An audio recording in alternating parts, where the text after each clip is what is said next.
ये हमारे संविधान हमारा स्वाभिमान करके एक आयोजन किया गया जिसमें हमारे संविधान के बारे में बताया गया है। तो इसका उद्देश्य यही है, क्योंकि जैसा कि हम जान रहे हैं कि महाकुंभ में बहुत लोग जुटते हैं, तो ज़्यादा से ज़्यादा लोगों को संविधान के बारे में बातें पता चले। तो आप देख सकते हैं एक सरकार का बहुत अच्छा कार्य है ये, ताकि अवेयरनेस संविधान के बारे। इस संविधान गैलरी पर राष्ट्रीय प्रतीक का एक प्रतिमा स्थापित किया गया है। आप देख सकते हैं कितना भव्य और सुंदर है। इस स्तंभ के आधार में सिंह, हाथी, बैल और घोड़ा का निशान बना है।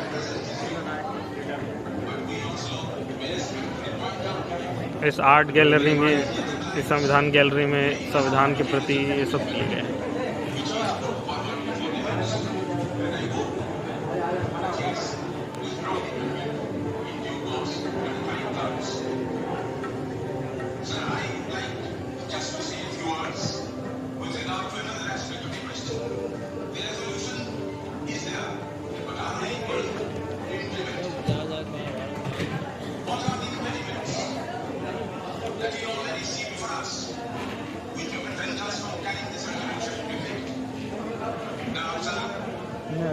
One of course is the status of the Constituent Assembly in the absence of the Muslim League.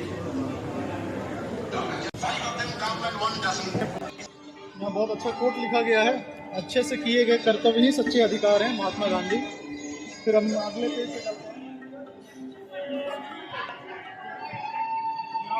Fundamental duties के बारे में कुछ बताया गया है।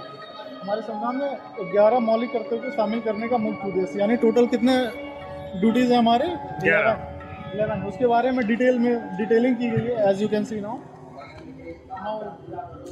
अगले पेज पे चलते हैं।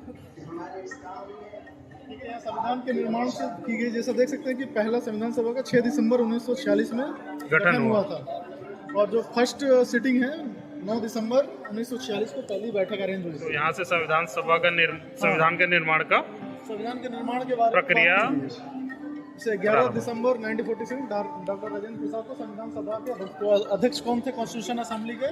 डॉक्टर राजेंद्र प्रसाद। ठीक है। फिर 13 दिसंबर 1946 पंडित जवाहरलाल नेहरू ने ऑब्जेक्टिव प्रस्ताव पेश किया था। रिजोल्यूशन, मतलब कि उद्देश्य प्रस्ताव मतलब क्या है? जो हम कॉन्स्टिट्यूशन बना रहे हैं उसका उद्देश्य क्या है। अच्छा, ठीक है। उसके बारे में राजेंद्र प्रसाद डॉक्टर, ठीक है।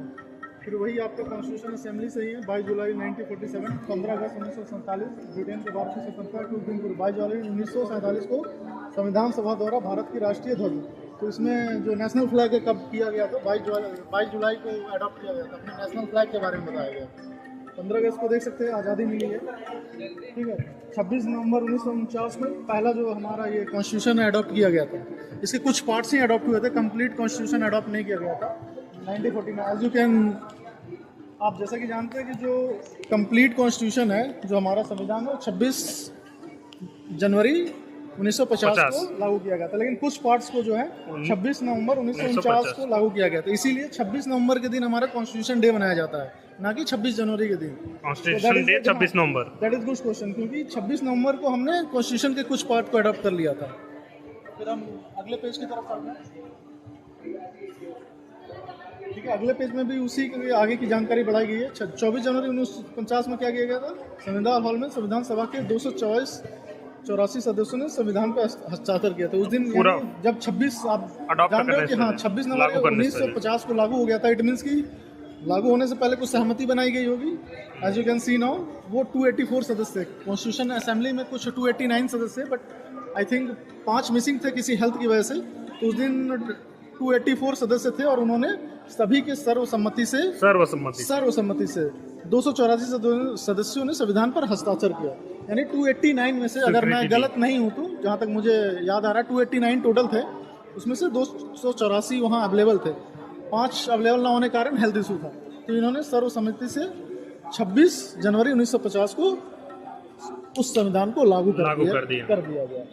तो जो 26 नवंबर है वो कॉन्स्टिट्यूशन डे इसलिए कि कुछ पार्ट्स जो है कॉन्स्टिट्यूशन के 26 नवंबर को अडॉप्ट कर लिए गए थे। बाकी कंप्लीट का जो कॉन्स्टिट्यूशन है वो 26 जनवरी 1950 को किया गया। ठीक है। और पहला देखिए चुनाव के बारे में बहुत अच्छा डिटेलिंग की गई। हमारा पहला चुनाव जनरल इलेक्शन, आम चुनाव, जो कि लोकसभा का चुनाव बोल सकते हैं, ठीक है। 1951-52 में पहला चुनाव आयोजित किया गया था। ये आप देख सकते हैं डेटा उसके बारे में। कितना परसेंट मतदान हुआ? 45.7% मतदान आपका हुआ, ठीक समय के है। हिसाब से लगभग बहुत 360 मिलियन की कुल जनसंख्या में 173 मिलियन से अधिक लोग का मतदान पड़ा था। आप इससे एक अच्छी जानकारी ले सकते हैं कि उस समय हमारी जनसंख्या कितनी थी? 360 थी। दैट मीन 36 करोड़ थे हम लोग, और उसमें से 173 मिलियन, लगभग 17 करोड़ लोगों ने, 17 करोड़ से ज़्यादा लोगों ने हम वोट किया था। That is 45.7% of total vote, total population,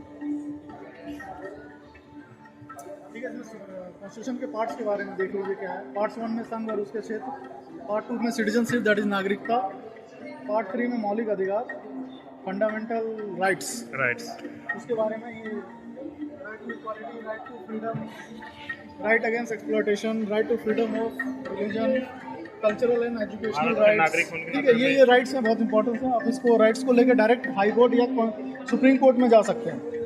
civil court में नहीं जा सकते, लेकिन अगर इसका वायलेशन होता है इसमें से किसी भी राइट्स का, तो आप डायरेक्ट सुप्रीम कोर्ट या हाई कोर्ट में जा सकते हैं। मैं अपना नेक्स्ट पेज जा रहा हूँ, ठीक है। उसी अगला है चौथा, छठा, सातवां, आठवां, सारे किस पार्ट्स में क्या क्या दिया गया है वो उसके बारे में जानकारी है। जैसे यूनियन के बारे में पार्ट 5 में दिया गया है। 6 में आपका, पार्ट 6 में स्टेट के बारे में, राज्य के बारे में बताया गया है, ठीक है। ऐसे करके है,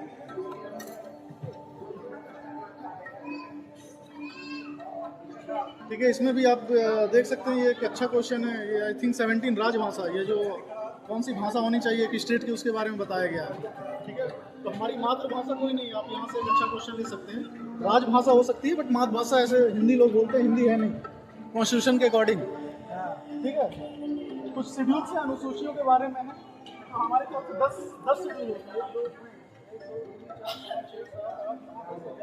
स्टार्टिंग में 10 थे, बाद में बढ़ा के 12 कर दिए गए।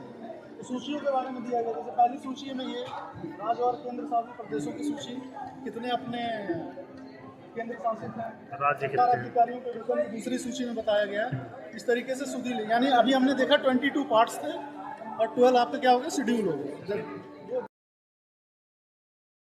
के बारे में बताया गया, जो कि संविधान का आत्मा है, द सोल ऑफ कॉन्स्टिट्यूशन कह सकते हैं आप। फिर इसके अगले पार्ट में आपको संविधान और संविधान का निर्माण के बारे में बताया गया है कि इसका पहला बैठक कब हुआ था। जैसे देख सकते हैं 1946 में कैबिनेट मिशन के अकॉर्डिंग इसका तय हुआ था। फिर इसके नेक्स्ट पेज में संविधान का गठन और प्रमुख सदस्य, कमेटीज़ के नाम दिए गए हैं। जैसे कौन कौन से कमेटी में कौन कौन से इसके सदस्य थे। जैसे आप देख सकते हैं डॉक्टर राजेंद्र प्रसाद, सरदार वल्लभ भाई पटेल, जवाहरलाल नेहरू कॉन्स्टिट्यूशन असेंबली के चेयरमैन थे, ठीक है। इसी तरीके से हर सदस्य का एक अपना अपना कार्य इसमें बताया गया है।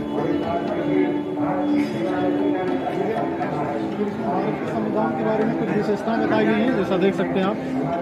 शासन की संसदीय प्रणाली कैसा होना चाहिए, मौलिक अधिकार आपके क्या है, फंडामेंटल्स, ड्यूटी एंड फंडामेंटल्स, धर्मनिरपेक्षता है, स्वतंत्र न्यायपालिका होना चाहिए, नीति निर्देशक सिद्धांत, डायरेक्टिव प्रिंसिपल्स के बारे में